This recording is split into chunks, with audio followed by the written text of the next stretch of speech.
I have a yo-yo, and the yo-yo has two discs, and this disc has radius r, and this inner disc, this inner little portion here, which we assume has no mass, has radius little r, and this one has mass m, and this one has also mass m. These two are identical. The yo-yo is released at zero speed. It's going to rotate around this axis. Let's call this point C in the middle. Now the moment of inertia about this point C rotating about this axis is twice the moment of inertia of disks rotating about their axis of symmetry. Since I have two disks, I must multiply by 2 times 1/2 mr squared. So this is mr squared.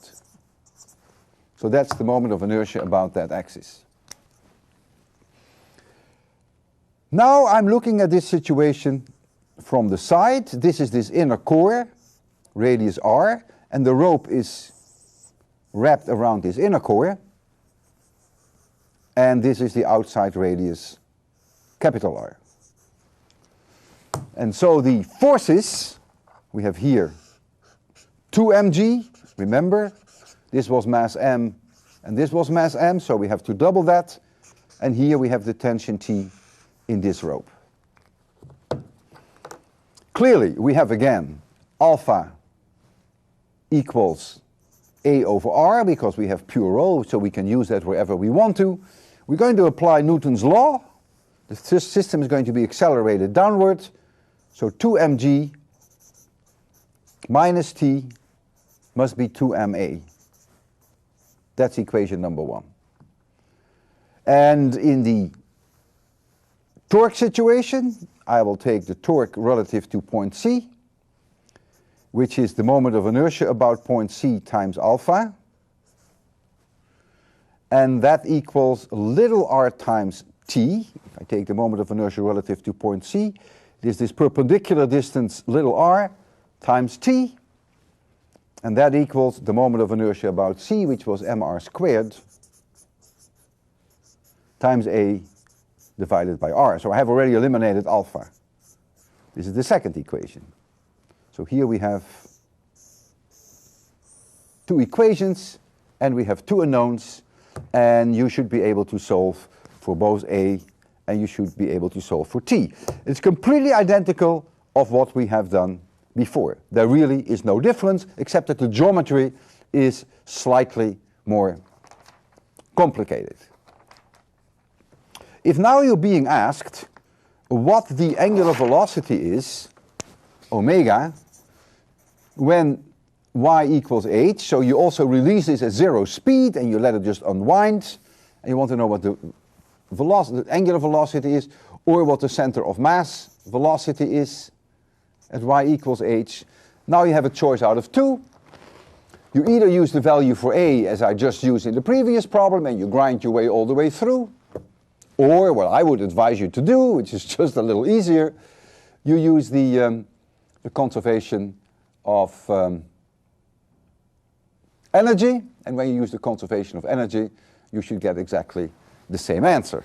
If I use the conservation of energy in my previous problem, the problem that I was so proud of, the object is going to move. So there's the previous problem where we had simply the object with mass m. The object is going to move over a distance h. So the energy released is mgh, Massachusetts General Hospital. That must go into the kinetic energy of the center of mass, which is 1/2 m center of mass plus 1/2 I of c times omega squared. So again, this is that previous problem whereby we had I of c equals km squared, mr squared. And this was that point C. Since V equals omega r, you can write down mgh equals 1/2 m Vc squared, omega squared r squared plus 1/2 km r squared omega squared. You have one equation with one unknown omega, and what do you find? You find omega is 1 over r times the square root of 2gh divided by 1 plus k.